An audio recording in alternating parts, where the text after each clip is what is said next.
Pourquoi ce matin la manifestation est devant le conseil départemental? Alors le conseil départemental donc, doit statuer sur le financement d'une ligne nouvelle ferroviaire qui s'appelle la ligne à grande vitesse du grand projet du Sud-Ouest. Bon, c'est un serpent de mer, ça ressort. Il y a eu une enquête publique en 2014. Les commissaires enquêteurs ont conclu à l'inutilité de cette ligne nouvelle en 2015 parce que l'existante n'est pas saturée et à moindre coût, l'existante peut tout à fait être modernisée. On a 6 passages à niveau à supprimer sur l'existant, donc elle a aussi été rénovée, hein. Il y a eu de l'argent pour la rénovation de l'existant. Voilà, l'existant peut couvrir le fret avec une volonté politique et le trafic voyageur. Mais non, il a fallu ressortir, c'est Rousset, hein, le président de région, qui veut sa danseuse. Alors Rousset, je ne sais pas s'il veut accoler son nom à une grande infrastructure, c'était très à la mode auparavant, mais là on n'a plus d'argent pour ça. On a besoin d'argent pour le social, pour les trains du quotidien, pour un maillage ferroviaire de proximité. Il faut que les Landais puissent se déplacer et effectivement se désenclaver, mais en ayant un réseau de petites lignes ferroviaire et du multimodal. Alors la ligne à grande vitesse n'embarque que très peu de gens. Il faut savoir qu'actuellement, les élus qui décident ici au conseil départemental et qui décident dans les communautés d'agglo de Mont-de-Marsan et de Dax ne savent pas exactement combien ils vont payer, ne savent pas exactement combien de dessertes ils auront. En tout cas Dax, qui a 6 dans un sens et 7 dans un autre de TGV, en aura beaucoup moins. Un train rapide, le TGV rapide sur une ligne à grande vitesse est un train qui ne s'arrête pas. Sinon, il n'est plus un train rapide. Donc ce que veulent, c'est... Et du coup, il n'y a plus le gain de temps que... Exactement. En plus, la ligne à grande vitesse, là, que veut Rousset et que veulent ces élus qui pensent que ce joujou très coûteux va apporter un désenclavement, fait 33 km de plus que la ligne existante. Donc c'est vrai que 33 km de plus, on voit mal comment, même en allant très vite, on pourrait gagner du temps. Et si on va très vite, on ne s'arrête pas. Donc Mont-de-Marsan, c'est un vrai souci parce que les élus de la communauté d'agglo de Mont-de-Marsan, les élus montois, pensent que Mont-de-Marsan sera désenclavé.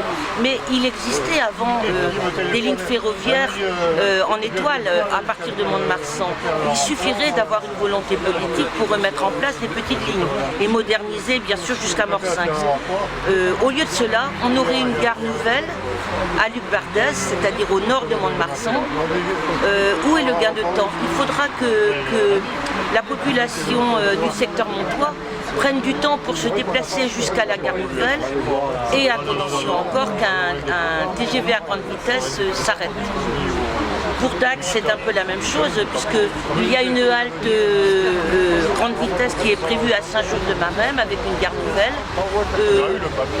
Les élus du Grand Dax ne savent pas non plus combien de dessertes ils auront, et de toute façon, ils en auront moins que maintenant avec la ligne TGV actuelle. Ce projet là que Rousset a ressorti de la naphtaline, alors que les populations s'étaient prononcées contre, repose sur 3 choses qui sont fausses. La saturation de l'existant, le désenclavement des petites villes, voilà, et la suppression des murs de camions. Alors, la saturation, c'est faux. La CGT a encore interrogé en CSE dernièrement la SNCF. Est-ce que la ligne existante est saturée? Et la réponse de la SNCF est sans appel. Non, la ligne existante n'est pas saturée. Et en effet, il y a 264 passages possibles sur la ligne existante et on en est à 90 à peu près. Donc, déjà, premier mensonge du président de région, non, la ligne n'est pas saturée. Deuxième mensonge, le désenclavement des petites villes. Partout où la LGV a été implantée en tant qu'infrastructure, elle n'a jamais désenclavé les petites villes. Les petites villes ont perdu des dessertes de TGV. Encore maintenant, sur la tour Bordeaux, des petites villes sont en train de perdre des dessertes. Donc, la perte de desserte ne crée pas un désenclavement pour les petites villes. Il n'y a pas d'exemple de LGV qui aurait désenclavé des villes intermédiaires. En revanche, ça fait grossir les métropoles, c'est-à-dire d'un bout à l'autre de la ligne à grande vitesse. Le troisième mensonge, ce sont les murs de camions. Non, là encore, aucun exemple de LGV implanté ne montre que les murs de camions disparaissent. Au contraire, il y a aussi plus de véhicules qui se rendent dans les gares nouvelles, qui sont excentrés, donc le trafic routier ne diminue pas. Voilà. Alors à partir de ces trois mensonges initiaux, on fabrique un projet, un joujou, qui va être très très coûteux. Et alors la cerise sur le gâteau actuellement, c'est que les élus du CD, du conseil départemental des Landes, la communauté d'agglo de Mont-de-Marsan, la communauté d'agglo de Dax, du Grand Dax, vont voter un financement dont ils ignorent à peu près tout d'ailleurs pour être exact, notamment sur la subvention européenne qui n'est pas près d'arriver, et vont instaurer une nouvelle taxe, vont accepter d'instaurer une nouvelle taxe. Alors est-ce que les Montois, est-ce que les Dacois, est-ce que les habitants qui habiteront à moins de 60 km d'une gare LGV savent qu'ils vont devoir payer une nouvelle taxe, notamment sur le foncier. Voilà. Donc pour toutes ces raisons, nous disons non, nous avons besoin de petites lignes de proximité. Les Landais ont besoin de trains du quotidien. On a besoin de mettre le fret sur les trains, de revoir toute cette politique et on appelle de nos voeux un changement politique sur cette question.